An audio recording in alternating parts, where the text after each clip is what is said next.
So in this video, we're going to talk about the term Eotrh, which stands for equine odontoclastic tooth resorption and hypercementosis. It's a mouthful, so most people will just say Eotrh. I think it's hard for a lot of people to understand exactly how painful it is, because what happens is Eotrh is a slow progressive disease, meaning that it will keep getting worse typically, and because it's kind of a slower onset, owners don't typically notice that there's something wrong with their horse. It's not like overnight something happens. It's just little by little by little by little things get worse, but they typically don't show a lot of signs. What does happen almost unanimously is once it's diagnosed and the bad teeth are taken out, there is some improvement in the horse somewhere. It's always something different. I've had horses that had eating issues that resolved. I've had horses that had colic issues that resolved. Horses that were really angry, didn't want to be haltered, just different things that came on so slowly that the owners thought that was just a normal part of that horse's temperament. And it actually was because there was a painful condition in its mouth. I had one that would kick when the farrier was trying to work on what I think it was the right hind leg, and they just thought that was from arthritis. And as soon as we extracted those teeth, that horse stopped doing that. So there's a multitude of things that can change and improve after the bad teeth are taken out. It's not just one thing. So for owners out there, if you've had a horse that was just diagnosed with it, it can be a little bit overwhelming, because you think that your horse is fine, and then all of a sudden now it's like, oh, it has to have 2, 3, 4, 5, sometimes 10 or 12 teeth extracted. And that can be very overwhelming and a little bit scary.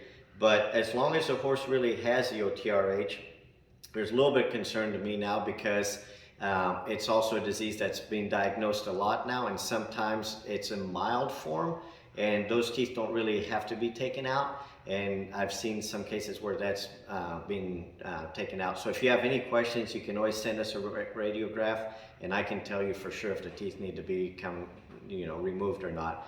But assuming that the Eotrh is moderate to severe, the only treatment is removal of the infected teeth, and I can promise you that your horse will feel better once those teeth are out. They're excruciatingly painful.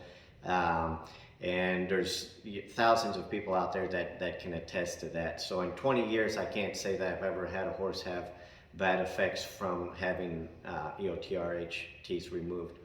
The other argument that sometimes people say, or not argument, but something that clients can bring up is they'll say, well, he or she, the horse is old, so I don't know if I want to put him through that. Well, here's the news, is that Eotrh affects older horses. It's kind of like saying, oh, well, my grandpa, he's got a heart issue, but he's getting old, so we're not going to address it. It's like typically people that have heart issues are older. That's normal, and so that doesn't mean we shouldn't care for it for them. Like horses with Eotrh, after the teeth are removed, can have a great quality of life, even if they're in their mid to late 20s. They do very well with the surgery. So don't let that part of it worry you. Typically, the youngest horses that's been recorded in the literature are 15. Some of them can be a little bit younger than that, but on average they're around 18 to 20 or older. So just keep that in mind. It's a disease that we don't know what causes it. It typically affects older horses, and it's very painful. In terms of treatment, again, the only treatment for the severely affected teeth is to remove them. There are some other things that can be done that seem to help on the mild cases, and such as taking the pressure off, and there are some supplements out there that can help to slow down the progression of the disease. At least anecdotally, some of us feel like that's helped. So let's go ahead and look at what some of these teeth look like, and then what some of the radiographs look like. So Eotrh is a disease that you have to diagnose radiographically, meaning that you can suspect the horse has it by looking at the teeth, but you really need to take radiographs to know for sure and to know which teeth need to be removed. In this case, I would say that these two incisors are mildly affected. We can see some changes, but it's mild. Now these ones here are moderate to severe, because we can see we have a large abscess. All of this dark material that we see right here is an abscess where bone has been eaten away, so we have a bone infection and a tooth infection. Same on this one. So both of these teeth need to be taken out without a doubt. Antibiotics don't do any good. In fact, most of the time after we extract these teeth, we very rarely ever even use antibiotics because the body heals once you get the severe teeth out of there. So this is just one example. We've got some other videos that we've put up. There's lots of presentations on it. This is kind of a mild to moderate case. We'll show you guys what it looks like orally. There's actually 3 different types of variants that we see with Eotrh. We have a very resorptive type, and then we can have a hypercementotic type, and then we can have the mixed lesions. The resorptive lesions are by far the most painful. The hypercementotic cases don't necessarily seem to have quite as much pain. And then the mixed obviously can be in between. So let's go ahead and I'll show you guys here. This is what a normal incisor should look like. This is what a normal root should look like. The incisor should be tapered almost like a triangle here, and nice and smooth and uniform. This is a canine that had really bad resorptive lesions, so you can see how it's a little bit bright, but how all of this has been moth-eaten right here. This is all eroded away. You can see these big holes. That's a severe resorptive lesion, very painful.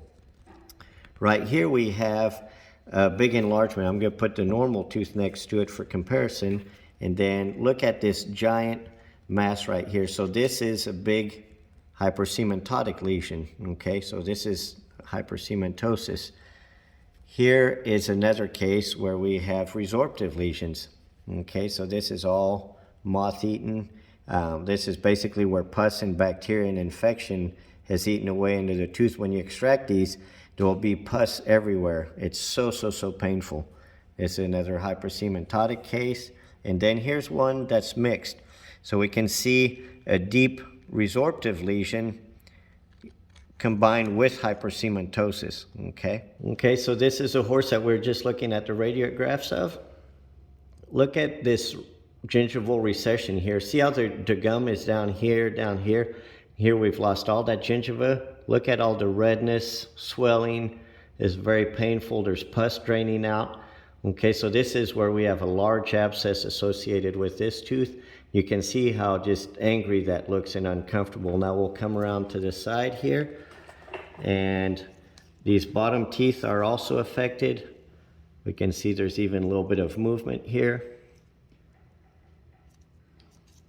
Okay, so this is one example of how it can look. There's lots of different presentations of it, but this is kind of a classic presentation of Eotrh.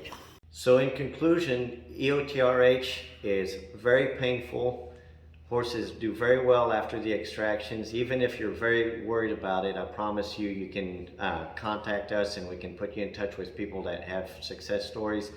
As long as the surgery is done with the horse standing and sedated, you don't need to put horses under general anesthesia for this. Everything can be done standing.